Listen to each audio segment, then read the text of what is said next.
rahasia supaya kita sukses di desa. Tanam hari ini, panen hari ini juga. Gimana cara kita supaya bisa mendapatkan penghasilan per tahun, kita juga bisa mendapatkan penghasilan per bulan, kita juga bisa mendapatkan hasil mingguan dan juga hasil dari harian. Bisa panen per hari, bisa panen per 3 hari, bisa panen per minggu sekali. Kita bisa makan sehari-hari itu tanpa mengurangi penghasilan tahunan, tanpa mengurangi hasil dari bulanan, mingguan, ataupun harian. Kita bisa memproduksi pupuk sendiri dengan memelihara ayam. Merantau, lalu pulang kampung, bisa bertahan hidup di kampung, dan juga bisa lebih. Assalamualaikum warahmatullahi wabarakatuh. Apakah teman-teman juga orang desa lalu merantau di kota untuk mencari penghasilan atau mencari cuan di sebuah perantauan? Dan apakah teman-teman juga pernah bertanya bagaimana caranya hidup sukses atau hidup bahagia itu di desa atau di perkampungan ya? Kali ini kita akan membahas tentang konsep bagaimana cara supaya kita bisa sukses atau bisa bahagia, hidup tenang, sejahtera di desa atau di kampung halaman. Ada beberapa juga dari kita yang berpikir bahwa hidup di desa itu hanya bisa bertahan. Jangankan untuk menabung, untuk membeli sesuatu yang sekiranya berharga agak lumayan mahal saja tidak mampu. Menurut saya pemikiran yang seperti itu salah ya. Hidup di desa itu bisa sukses, bisa bahagia, bisa mencukupi segala kebutuhan, dan juga bisa menabung jika tahu konsepnya. Ada beberapa konsep hidup di desa atau di kampung. Kita akan membahas salah satu konsep cara rahasia supaya kita sukses di desa. Di desa itu identik dengan pertanian. Dari keseharian itu, hari itu terbagi menjadi 4 bagian. Yang pertama adalah tahun, yang kedua adalah bulan, dan yang ketiga adalah minggu, yang keempat adalah hari. Gimana cara kita supaya bisa mendapatkan penghasilan per tahun, kita juga bisa mendapatkan penghasilan per bulan, kita juga bisa mendapatkan hasil mingguan, dan juga hasil dari harian. Di pertanian itu ada beberapa tanaman yang konsepnya itu ada yang per tahun, ada yang per bulan, ada yang per minggu, dan ada yang per hari. Yang pertama, awal pertama kali menjadi background adalah tanaman labu siam. Karena apa? Labu siam itu bisa dibilang cuan harian. Modalnya tidak banyak, modalnya sangat sedikit, bahkan bisa dilakukan atau bisa dibudidayakan di pekarangan rumah.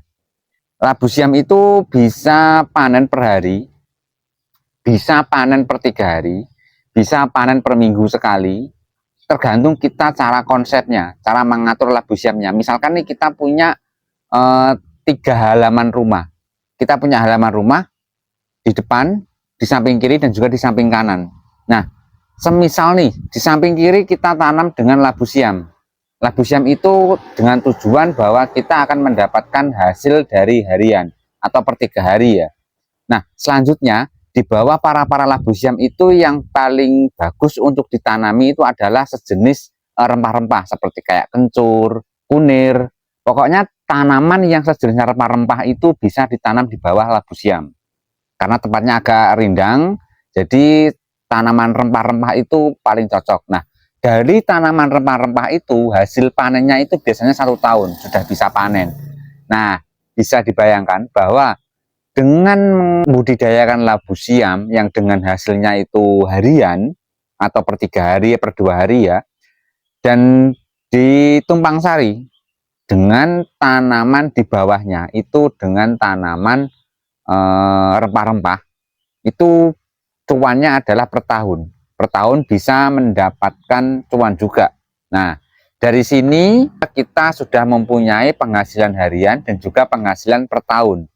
Kita tinggal memikirkan tentang bagaimana supaya kita mendapatkan penghasilan per minggu dan juga per bulan. Nah, kita bahas yang per bulan. Yang per bulan itu ada tanaman seperti kayak sawi. Sawi itu biasanya umurnya itu sekitar 25 hari sampai 30 hari, itu sudah panen.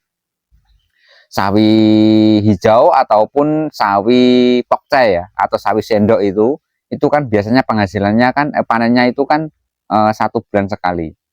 Jadi dari 3 halaman itu, dari samping kiri kita sudah memiliki dari penghasilan harian dan juga penghasilan tahunan. Lalu yang di sebelah kanan rumah atau halaman rumah sebelah kanan itu bisa kita tanami dengan sawi. Yang tanaman yang panennya itu per bulan sekali. Jadi kita bisa mendapatkan cuan per bulan juga. Jadi juga selain kita sudah punya harian, punya tahunan, tapi kita juga punya penghasilan bulanan. Nah, kita tinggal memikirkan penghasilan mingguan.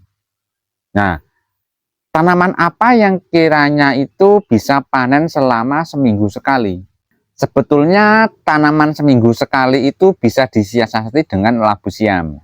Labu siam itu kita tambah lagi dengan lahannya. Misalkan nih, kita punya 2 para labu siam di tempat yang berbeda ya, di depan rumah dan juga di samping kiri rumah.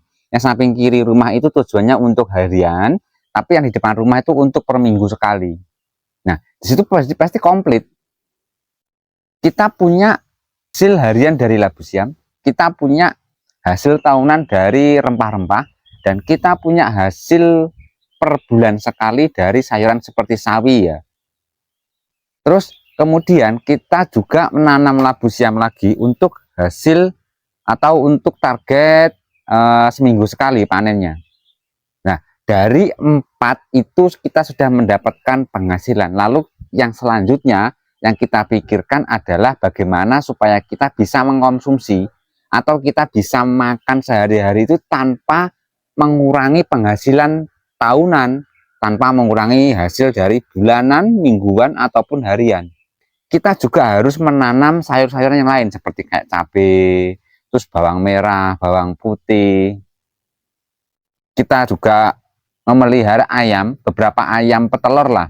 Fungsinya kalau kita memelihara ayam beberapa ekor untuk petelur, yang pertama, telurnya itu bisa untuk konsumsi sehari-hari. Kalau semisalkan hasilnya itu terlalu banyak dan tidak habis untuk dikonsumsi sendiri, mungkin sebagian bisa dijual, ya kan? Nah, tapi dari kotoran sang ayam itu bisa kita gunakan untuk pupuk tanaman. Jadi dari tanaman yang sudah kita budidayakan tidak perlu membeli pupuk ke tempat lain.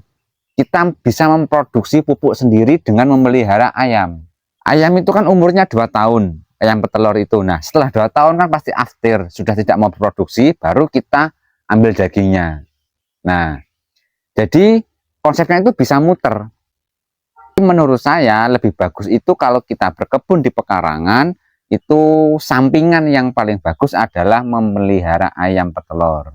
Saya juga sama, dulu itu pernah merantau juga, merantau lalu pulang kampung itu menetap sekitar 2 tahun, dan saya juga merasa kalau di saat saya pulang kampung atau di saat 2 tahun itu di kampung memang tidak ada peningkatan, karena saya belum ada pengetahuan yang lebih bagaimana caranya untuk hidup di kampung.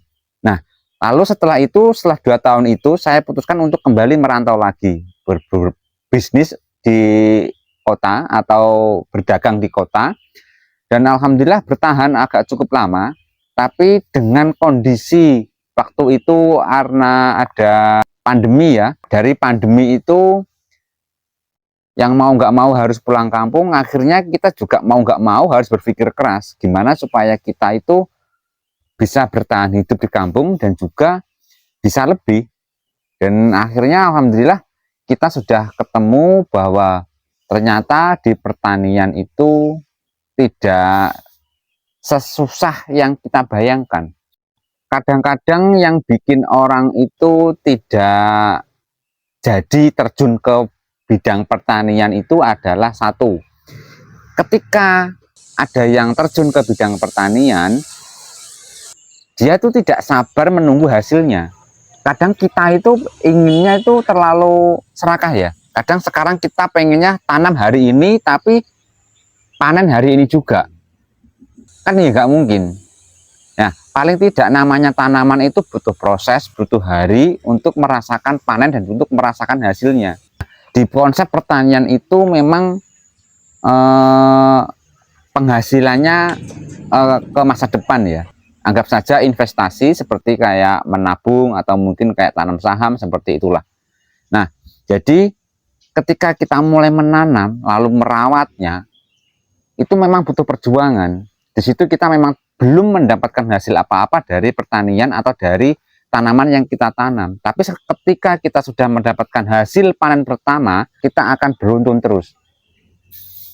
Kita panen yang tanaman ini, panen tanaman yang ini, dan ini, dan ini, dan ini, dan itu akan selalu terhubung, selalu berjalan dengan sesuai harapan.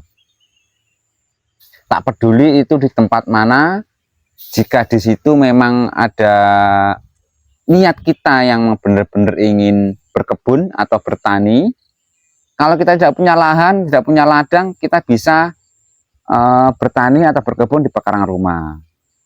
Menurut saya itu aktivitas yang sederhana, tapi hasilnya memang sangat luar biasa. Gimana menurut kalian tentang konsep bertani ini? Jangan lupa komen di bawah ini apa yang menjadi pendapat kalian semua. Semoga bermanfaat. Salam edukasi.